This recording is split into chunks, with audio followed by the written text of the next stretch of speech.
The pure evil torture methods to women in World War II that nobody knows.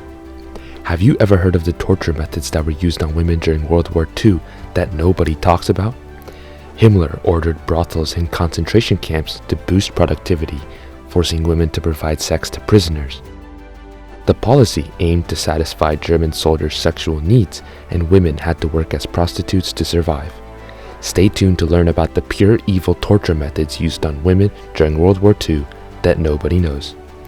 To improve the effectiveness of concentration camps during World War II, Heinrich Himmler, a key figure in the Nazi regime, instructed the establishment of brothels in 10 of these camps.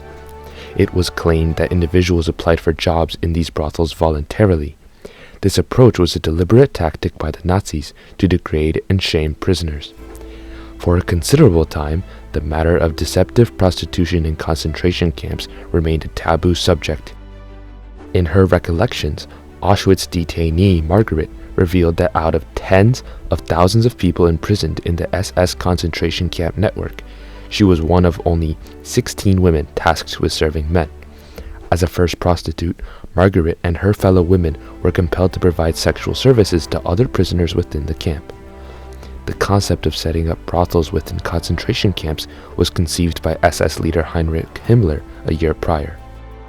The objective was not to offer relief to the emaciated, tormented male prisoners who were treated as slaves. Rather, Himmler aimed to enhance the productivity of his slaves, as their work output was adversely affected by the substandard living conditions in the camps. As early as March of 1942, the Nazi regime implemented a disturbing policy that involved sending female prisoners from concentration camps to work in brothels. This policy was initiated by Heinrich Himmler, one of the most powerful men in the Nazi hierarchy, who believed that the sexual needs of German soldiers should be satisfied through this method. Women who were willing to work voluntarily in these brothels were selected and sent to a total of 10 camps, including Sachsenhausen, Mauthausen, and Auschwitz. Initially, the women were chosen from the Ravensbrück women's concentration camp, but women from other camps were recruited as the policy expanded. It is important to note that the majority of the women who were selected were German, as Jewish women were not chosen due to their race.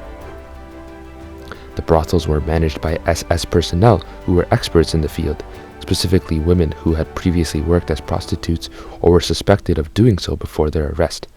Eventually, they were joined by women who engaged in race defilement, having sexual relationships with Polish, Russian, or Jewish prisoners who were sent for forced labor. Participation in the service was voluntary. Women were not compelled to take part.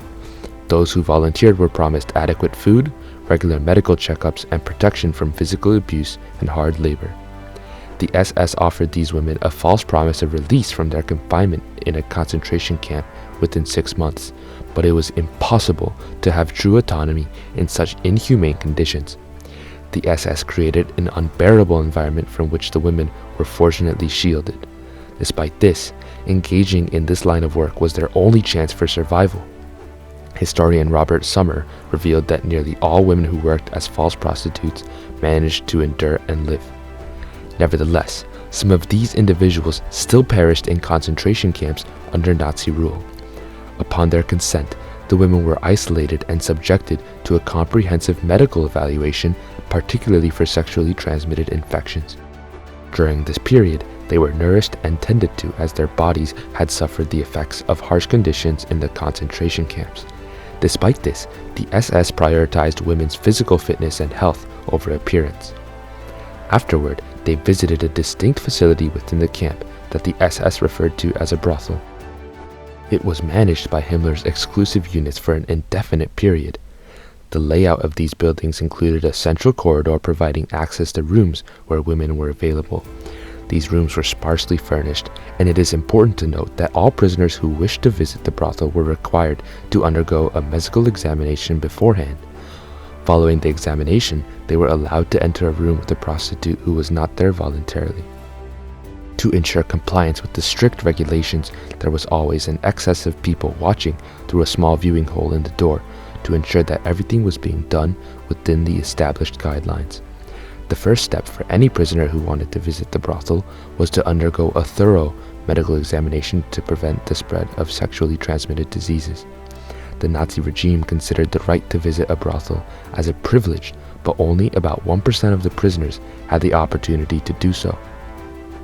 However, the chance to visit a brothel was reserved only for the upper stratum of the concentration camp prisoners, typically those who were employed as laborers.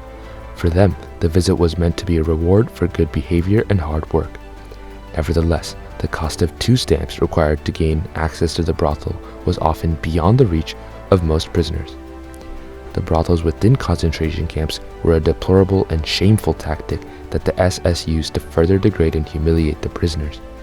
Himmler's objective was not to improve the productivity of the workers, which could have been achieved through better nutrition, but rather to increase their vulnerability and submission by forcing them to partake in such activities. By visiting the brothels, the men publicly humiliated themselves and became complicit in the sexual exploitation of women. It was an insidious strategy that aimed to break the prisoners' will to resist and to keep them under the absolute control of the Nazis. During the reign of the Third Reich, women were subjected to a particularly challenging situation. They were not only victims of the Nazis, but also prisoners in concentration camps.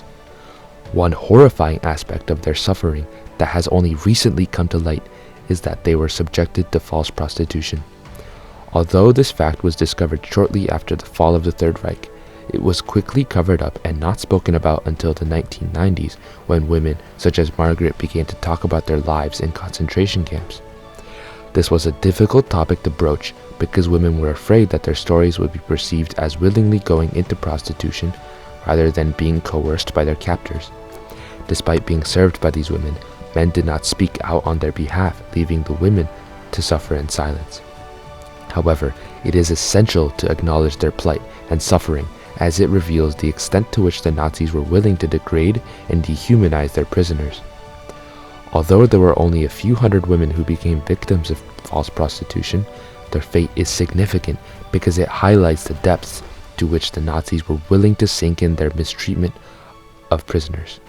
For these women, survival was their primary objective, and they successfully achieved it.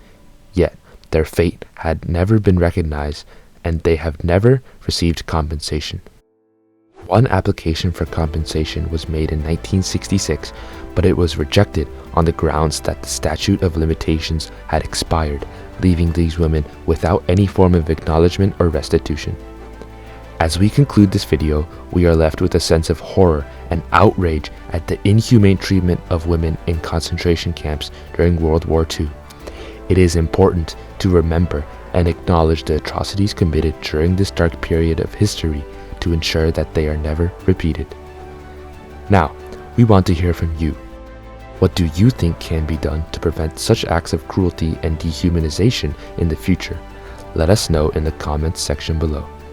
Thank you for watching Historical Records Punishments.